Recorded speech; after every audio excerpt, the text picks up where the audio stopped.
Hello, I'm the Nostalgia Critic. I remember it so you don't have to. Mighty Morphin Power Rangers. I have to admit, growing up, I wasn't really a Power Rangers kid. I was more in that Ninja Turtles X-Men kind of crowd.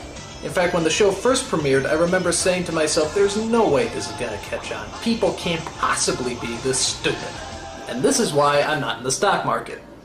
The show, about 6 bland teenagers who saved the world from Japanese stock footage, was such a huge hit that they eventually made a movie about them in 1995. And does it suck balls?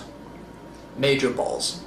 In fact, the only difference between the movie version and the show is that the movie version actually has a budget. But instead of using it on mind-blowing special effects and high-tech wizardry, they use it to go skydiving. In fact, that's how the movie begins, with skydiving. Like someone threw a whole bunch of money at the producers and they said, "Yeehaw! We're going skydiving! Bring the camera along! I'm sure we'll fit it in the movie somehow!" And as you probably would have guessed, it's an entirely pointless sequence. Now, the first thing you Power Ranger fans might have noticed is a changing cast. In the film, we see there's a black girl and an Asian boy. But wait a minute, wasn't there originally an Asian girl and a black boy? Well, the problem with that is that the black boy was put in the black suit and the Asian girl was put in the yellow suit. Not very political correcto.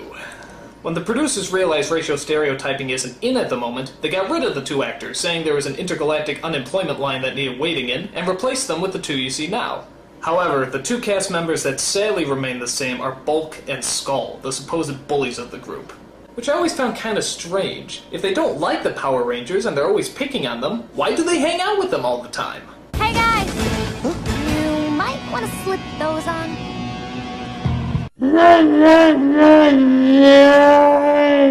The story, or some semblance thereof, is centered around a space-traveling villain named Ivan Ooze, who's just a little less annoying than Rita and Zed, the Lucy and Ricky Ricardo of evil. Finally, a real man! His plan is to hunt down and destroy the Power Rangers' intergalactic leader Zordon, who, despite having all the powers of the universe, still can't manage to sync up his voice with his lip movements. It is good to see you again, too.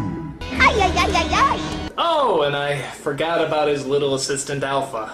The best way to describe him is imagine C-3PO being even gayer than he already is. I know that's hard to fathom, but that's pretty much what you get. Things start heating up when Ooze starts destroying Zordon for making him miss all the years of torment Earth has gone through. The Black Plague! The Spanish Inquisition!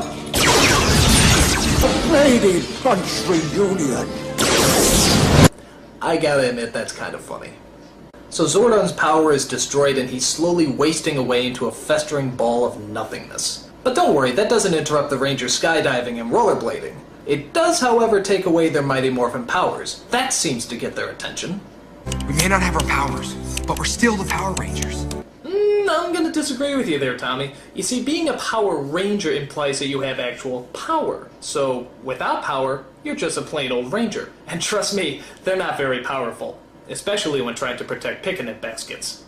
Alphabet tells him that the only way to save Zordon is to find the Great Power that's located on a planet far, far away. The Great Power? Well, what's that? Where did it come from? How does it work? Well, this movie has far too many action sequences to worry about tiny little things like plot. However, it does take time to tap into our emotional sides. Zordon, you can't leave us!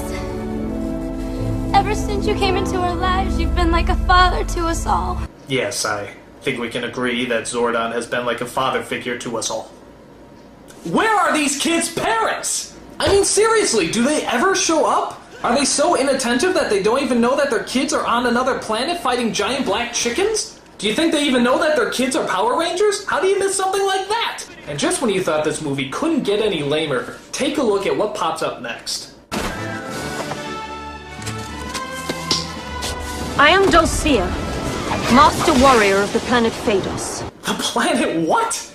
Come on, you can find more convincing names than Star Trek word jumble. So apparently she fights off the birds by swinging these 2 sticks together, throwing them into some kind of hypnotic trance. Yeah, how is that supposed to put you in a trance, just taking 2 sticks and swinging them up and down, up and down, up and down, up and down, up and down, up and down, up and down, up and down, up and down, up and down, up and down, up and down, up. You win this round, Dulcea. So she tells them that they have to travel to a giant phallic symbol that apparently holds the great power. To do that, she dresses them in fashionable burqas and gives them the power of the new sacred animals. You are the bear, fierce and unstoppable. You are the wolf, cunning and swift. Adam, what's wrong? I'm a frog. Yes, a frog. Like the one you kissed. To get a handsome prince. What the hell is that?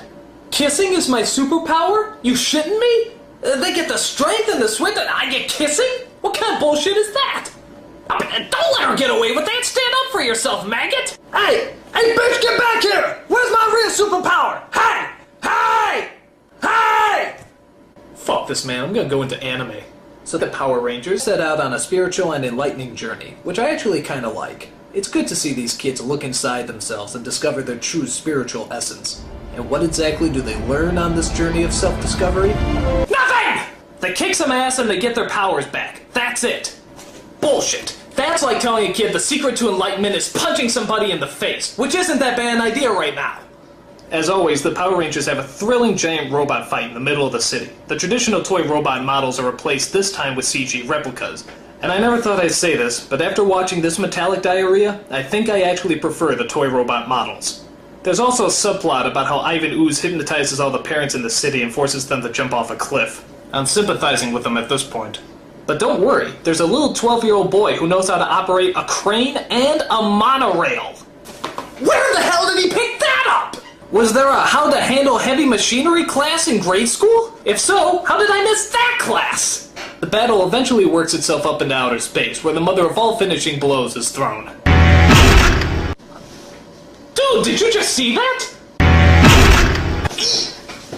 Real good lesson for the kids, guys. If you can't overcome your enemies, just kick them in the happy sack and they'll go down like anyone else. Top notch! Upon hitting an asteroid, Ivan Ooze is destroyed and the Power Rangers fly off to save Zordon. But unfortunately, they're too late. Zordon is gone. If only they had gone to save him first instead of showing off their brand new fighting moves and special effects. If only. If only. Remember what we learned? To those who possess the great power, all things are possible. No, Tommy, no. That's crazy talk. Come on.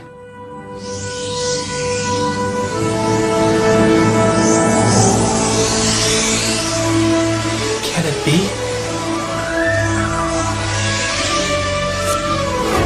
Is it possible?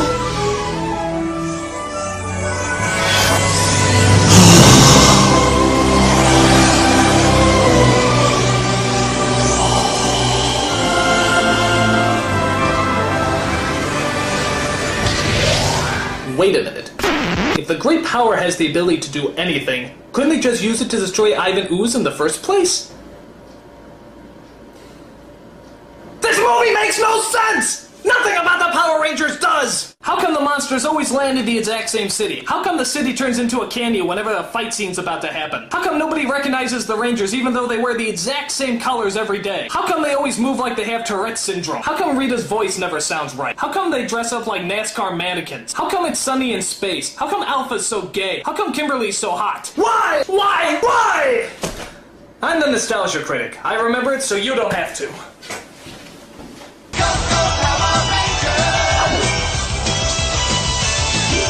And why is that song so damn catchy?